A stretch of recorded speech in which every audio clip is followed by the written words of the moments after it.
when I got ejected, we're up 3 with about 5 minutes to go.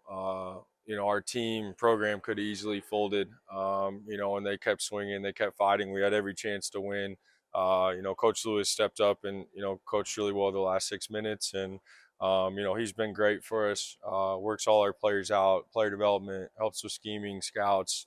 He's been great for us, and I think that we have the ultimate trust in our staff that this isn't my program; it's about us. It's not about me. So we had a next man. We always have a next man up mentality in players, and obviously the same with our staff. So super proud of just how we fought last Thursday, and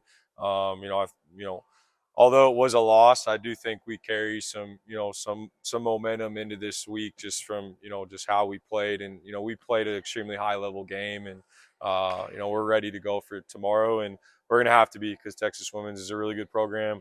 UT Tyler's a really good program on Saturday, so we're gonna have to play our best basketball. But we've had a really good week of preparation and excited for the battle. We're in a position right now where we're still in position to try to win this league. Now we need to go on a 9 or 10 game winning streak probably and end super strong, but we're going to throw all the cards on the table. We're not really going to hold anything back. At the end of the day, if you're going to beat top 10 teams in the country, you have to kind of pull out all stops. So, I think that in my 3 years here, Texas Women's has never played here. We've always had to go to their place. So this is the first time we'll see Women's and Tyler at home in Portales. So that'll be a huge advantage for us because our kids play extremely well at home. But it's going to be a really tough test. Coach Jilson and her staff do a really good job, and we're going to have to play really good basketball. And Max, I think when you look at our statistics just as a whole, we're kind of dominating most categories minus the free throw line. We have to shoot free throws at a higher level. Rebounding, we're +4. Field goal percentage, we're winning. Field goal percentage defense, we're winning. We shoot the three better. So really across the board, our statistics are pretty good. We just have to shoot free throws better. And I think if we can do that with how we're progressing, I think, we'll end the year super strong and hopefully have a good chance in the conference tournament. I think at the end of the day, they have a lot of freshmen, so they got off to somewhat of a slow start in the non-conference, but they're 9-1 in league right now.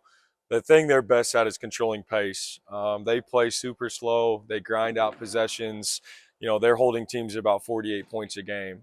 They're long, and they just really do a good job squeezing the floor defensively. So, we're going to have to really put a premiere on shot selection and getting good shots every possession. And then offensively, for them, we're going to have to guard in the last 10 seconds of the shot clock. They do a really good job of making you guard in the outer third of the shot clock. So, it'll be a good test for us. And at the end of the day, I think we're battle tested, and I think we're ready for a week like this, and we're excited to, kick it off tomorrow.